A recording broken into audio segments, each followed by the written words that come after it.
25 जुलैला होणाऱ्या आषाढी एकादशी शासकीय महापूजा राज्याचे मुख्यमंत्री देवेंद्र फडणवीस सपत्नीक करणार आहेत आणि आपण आता बघू शकतो की विठ्ठल मंदिरामध्ये पहाटे ज्यावेळेस ते येणार ते 2 नंबर गेटमधून आत येणार आणि याच ठिकाणी खरं तर आपण बघू शकतो की जागा खरं तर रिझर्व असते।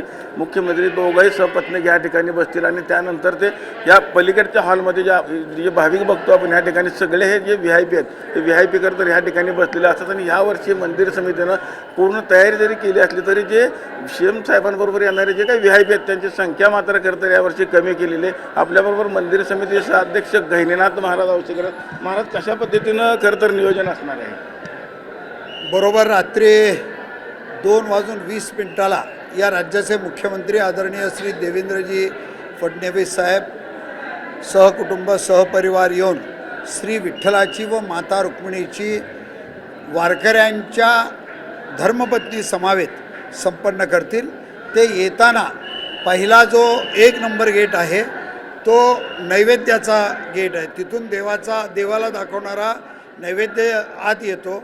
त्यानंतर 2 नंबर दरवाज्यातून मुख्यमंत्री साहेब आत येतील। आल्यानंतर प्रथमतः लांबून श्री विठ्ठलाचे दर्शन घेतील व या राज्यात हे राज्य अतिशय आनंदित सुखाचे समृद्धीचे जावं म्हणून आपण इथं समोर बघतात ज्याला आपण 4 खांबी म्हणतो, त्या 4 खांबीमध्ये आज ते देवाचा तिथं बसून वारकऱ्याच्या समवेत ते संकल्प सोडतात। सोडल्यानंतर आत यावेळेस फक्त त्यांचे सहकुटुंब सहपरिवार व त्यांच्या समावेशची जी ते सांगतील अशी महत्त्वाचीच माणसं आत येतील। संख्या बऱ्यापैकी राज्य प्रशासनाने कमी केलेली आहे, त्याचं कारण असं आहे आज सफोकेशन होऊ नये, आत गर्दी होऊ नये, पूजेचा आनंद त्यांना प्राप्त व्हावा यासाठी म्हणून हे सगळी नियमावली तयार केलेली आहे।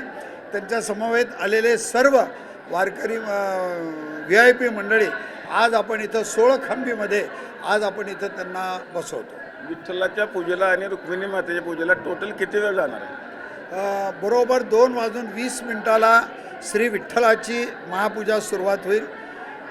3 वाजेपर्यंत विठ्ठलाची महापूजा संपन्न होईल, म्हणजे अंदाजा 41 मिनिट श्री विठ्ठलाची महापूजा संपन्न होईल। 3:05 ते 10 मिनिटाला मुख्यमंत्री आईसाहेबांच्याकडे रुक्मिणी मातेच्या पूजेला जातील आणि 3:45 म्हणजे 3:35 ते 3:40 आईसाहेबांची पूजा संपन्न होईल व त्यानंतर ते ते सत्कार समारंभासाठी विठ्ठल सभामंडपामध्ये ते जातील आणि आशीर्वाद घेऊन लगेच बाहेर पडतील।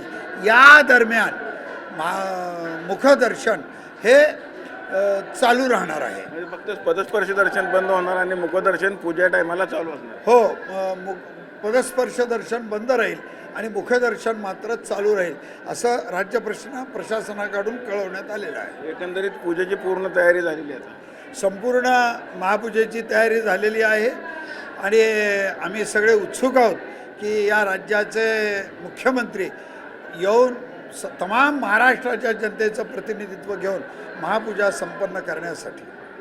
आपण बघितलं असेल की विठ्ठलाची शासकीय महापूजा ही मुख्यमंत्री यांच्या हस्ते सपत्नीक केली आणि त्याची संपूर्ण तयारी आता मंदिर प्रशासनाने पूर्ण केलेली देखील आपल्याला पाहायला मिळत आहे। विठ्ठल मंदिरातून कॅमेरामॅन विनोद सर, रवी लवेकर, TV9 मराठी।